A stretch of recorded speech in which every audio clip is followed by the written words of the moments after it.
Translation by Venerable Master Hsuan Hua. BuddhistSutra.com. Volume 4, Part 1.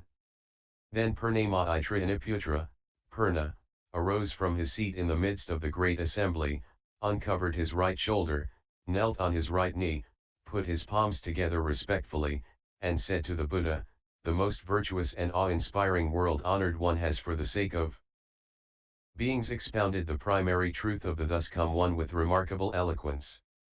The world-honored one often singles me out as the foremost among speakers of the Dharma. But now when I hear the thus come one's wonderful, subtle expressions of the Dharma, I am like a deaf person who at a distance of more than 100 paces tries to hear a mosquito, which in fact cannot be seen, let alone heard. Although the Buddha's clear expressions have succeeded in dispelling our doubts, we still have not fathomed the ultimate meaning that could enable us to rise above all delusions. Those who are like Ananda, although enlightened, have not yet ended their outflows of their habits. Those of us present in the assembly who have reached the stage of no outflows, despite having ended our outflows, still wonder about the Dharma spoken by the thus come one today. World-honored one, if all the mundane sense organs, sense objects, skandhas, places, and realms are the treasury of the thus come one, why, in that fundamental purity, do the mountains, rivers, great earth, and all other conditioned phenomena suddenly arise, cyclically change and flow, and then begin again? Moreover, the thus come one said that the basic natures of earth, water, fire, and wind are perfectly fused, pervade the Dharma realm, and are tranquil and eternal. World-honored one, if the nature of earth is pervasive, how could it contain water? If the nature of water is pervasive, fire would not arise. Further, how do you explain that the natures of fire and water can each pervade empty space without displacing one another? World-honored one, the nature of earth is solid, the nature of emptiness is vacuous. How can they both pervade the Dharma realm? I don't know what this doctrine is aiming at. I only hope the thus come one will compassionately explain in order to clear the clouds of confusion that engulf all of us in this great assembly. After saying that, he made a full prostration and respectfully and expectantly awaited the thus come one's unsurpassed compassionate instruction. The world-honored one then told Purna and all the arhats in the assembly who had ended their outflows and had reached the level beyond study, today the thus come one will explain in depth the truest most supreme meaning. May those of you in the assembly who are heroes or arhats of a fixed nature who have not yet realized the two kinds of emptiness and all who are dedicated to the superior vehicle reach the tranquility of the one vehicle, the true aranya, the proper place of cultivation. Listen attentively and I will explain it for you. Purna and the others listened quietly, respecting the Buddha's expression of Dharma. The Buddha said, Purna, you have asked why in fundamental purity the mountains, the rivers, and the great earth suddenly arise. Have you not often heard the thus come one expound upon the wonderful light of the enlightened nature and the bright wonder of fundamental enlightenment? Purna said, yes, world-honored one, I have often heard the Buddha expound upon that subject. The Buddha said, you speak of understanding enlightenment, does the nature understand and is that called enlightenment? Or does enlightenment initially lack understanding and so you speak of understanding enlightenment? Purna said, if a lack of understanding is called enlightenment, then there would be no understanding at all. The Buddha said, if there were no understanding at all, then there could be no understanding of enlightenment. If understanding is added, then that is not enlightenment. If understanding is not added, then there's no understanding. But a lack of understanding or ignorance is not the lucid bright nature of enlightenment.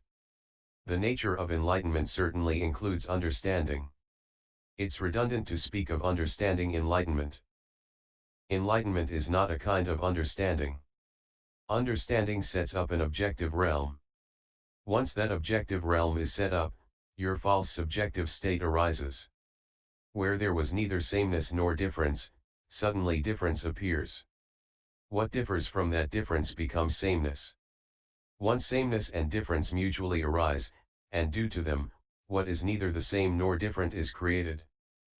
This turmoil eventually brings about weariness. Prolonged weariness produces defilement. The combination of these in a murky turbidity creates afflictions with respect to wearisome defilements. The world comes about through this arising, the lack of any arising becomes emptiness. Emptiness is sameness, the world, difference. Those that have neither difference nor sameness become conditioned dharmas.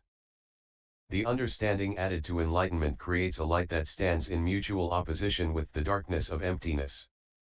As a result, wind wheels that support the world come into being. The tension between emptiness and that light creates movement. The false, persistent light congeals into a solidity that becomes metal.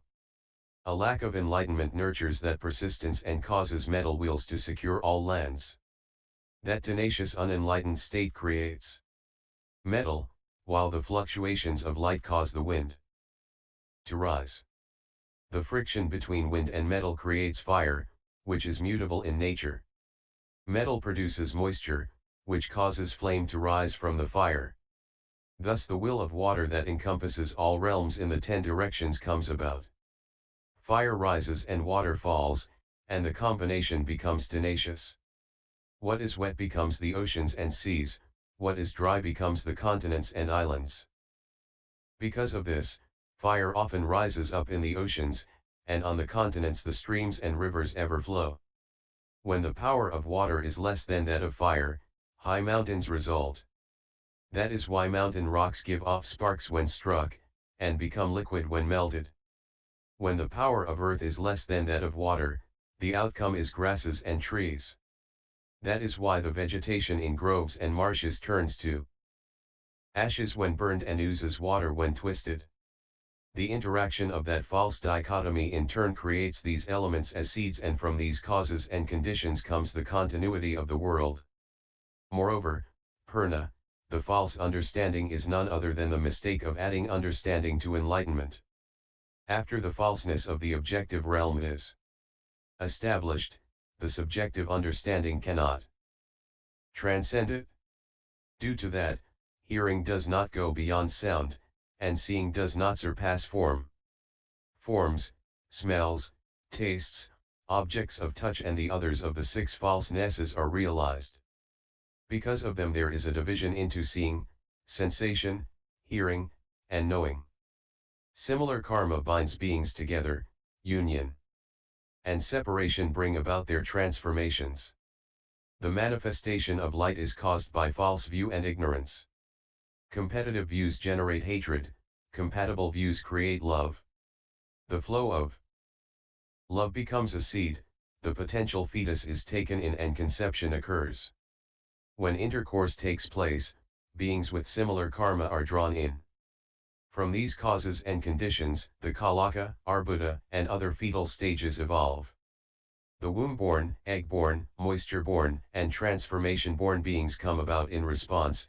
The egg-born come from thought, the womb-born are due to emotion, the moisture-born arise from union, and transformations occur through separation. Emotion, thought, union, and separation go through further changes, and the maturation of such karma causes one to rise or sink. From such causes and conditions comes the continuity of beings. Purna, thought and love become bound together so that people love each other and cannot bear to be apart. As a result, ceaseless successive births of parents, children, and grandchildren occur in this world. And the basis for all that is desire and greed. Greed and emotional love feed on one another until the greed becomes insatiable. The result of that in this world is the tendency of egg-born, womb-born, moisture-born, and transformation-born beings to devour one another to the extent that their strength permits. The basis for all that is killing and greed. Suppose a person eats a sheep. The sheep dies and becomes a person, the person dies and becomes a sheep. The same applies in all rebirths among the 10 categories. Through death after death and birth after birth, they eat each other. The evil karma one is born with continues to the bounds of the future. The basis for all that is stealing and greed. You owe me a life, I must repay my debt to you. Due to such causes and conditions we pass through hundreds of thousands of eons in sustained cycle of birth and death. You love my mind, I adore your good looks. Due to such causes and conditions we pass through hundreds of thousands of eons in sustained mutual entanglement. Killing, stealing, and lust are the basic roots. From such causes and conditions comes the continuity of karma and retribution. Purna, these three kinds of upside-down continuity come from adding understanding to enlightenment. That lack of understanding generates an internal awareness which gives rise to external phenomena. Both are born of false views. From this falseness the mountains, the rivers, the great earth, and all conditioned phenomena unfold themselves in a succession that recurs in endless cycles. Purna said, if this wonderful enlightenment, the wonderful awareness of fundamental enlightenment, which is neither greater than nor less than the mind of the thus come one, abruptly brings forth the mountains, the rivers, and the great earth, and all conditioned phenomena, then now that the thus come one has attained the wonderful emptiness of clear enlightenment, will the mountains, the rivers, the great earth, and all conditioned habitual outflows arise ever again. The Buddha said to Purna, if a person living in a village were confused about directions, mistaking south for north, would that confusion be the result of confusion or of awareness? Purna said, his confusion would be the result of neither. Why not? Confusion is fundamentally baseless, so how could anything arise because of it? And as awareness does not produce confusion, how could confusion arise out of it? The Buddha said, if someone who knows the directions points them out to the confused person, then once the person who was confused becomes aware, do you suppose, Purna, that he could lose his sense of direction again in that village? No, world-honored one. Purna, the thus come ones of the 10 directions are the same way. Confusion is groundless and ultimately empty in nature. In the past, there basically was no confusion. It merely seemed as if there were confusion and enlightenment. When the delusion about confusion and enlightenment is ended, enlightenment will not give rise to confusion. Consider the person who, because of cataracts, saw flowers in space. Once the cataracts were removed, the flowers in space disappeared. Were he to rush to the spot where the flowers disappeared and wait for them to reappear, would you consider that person to be stupid or wise? Purna said, originally there weren't any flowers in space. It was through a seeing disability that they appeared and disappeared. To see the disappearance of the flowers in space is already a distortion. To wait for them to reappear is sheer madness. Why bother to determine further if such a person is stupid or wise? The Buddha said, since you explain it that way, why do you ask if the clear emptiness of wonderful enlightenment can once again give rise to the mountains, the rivers, and the great earth? Consider a piece of ore containing gold and other metals mixed together. Once the pure gold is extracted, it will never become ore again. Consider wood that has burned to ashes, it will never become wood again. The Bodhi and Nirvana of all Buddhas, the thus come ones, are the same way. Purna, you also asked whether the natures of water and fire would not destroy each other if the natures of earth, water, fire, and wind were all perfectly fused and pervaded the Dharma realm, and whether space and the great earth would not be incompatible if both pervaded the Dharma realm. Purna, consider space, its substance is not the various phenomena, yet that does not prevent all phenomena from being included within it. How do we know that? Purna, empty space is bright on a sunny day, and dark when the sky is cloudy. It moves when the wind rises, it is fresh when the sky clears. It is turbid and hazy when the weather is foul, it is obscure when a dust storm breaks out. It casts a bright reflection on a pool of clear water. Do you think these conditioned phenomena come into existence at different places? Are they created from these conditions themselves, or is their origin in space? If they arise from these conditions, Purna, then on a sunny day, since the sun is bright, all worlds of the 10 directions should take on the form of the sun. Then why, on a sunny day, do we see the round sun in the sky? If space is bright, space itself should shine. Then why, when there is a covering of clouds and fog, is no light evident? You should know that the brightness is not the sun, nor space, nor other than the space or the sun. The truly wonderful enlightened brightness is the same way. You recognize space, and space appears. Recognizing earth, water, fire, and wind, each will appear. If all are recognized, all will appear. How can they all appear? Purna, consider the sun's reflection as it appears in a single body of water. Two people gaze at it, both at the same time. Then one person walks east and the other walks west.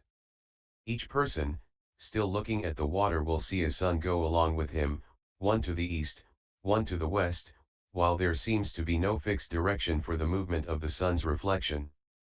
Don't belabor the question and ask, if there is one sun, how can it follow both people? Or if the sun is double, why does only one appear in the sky? This is just revolving in falseness, because such things cannot be proven.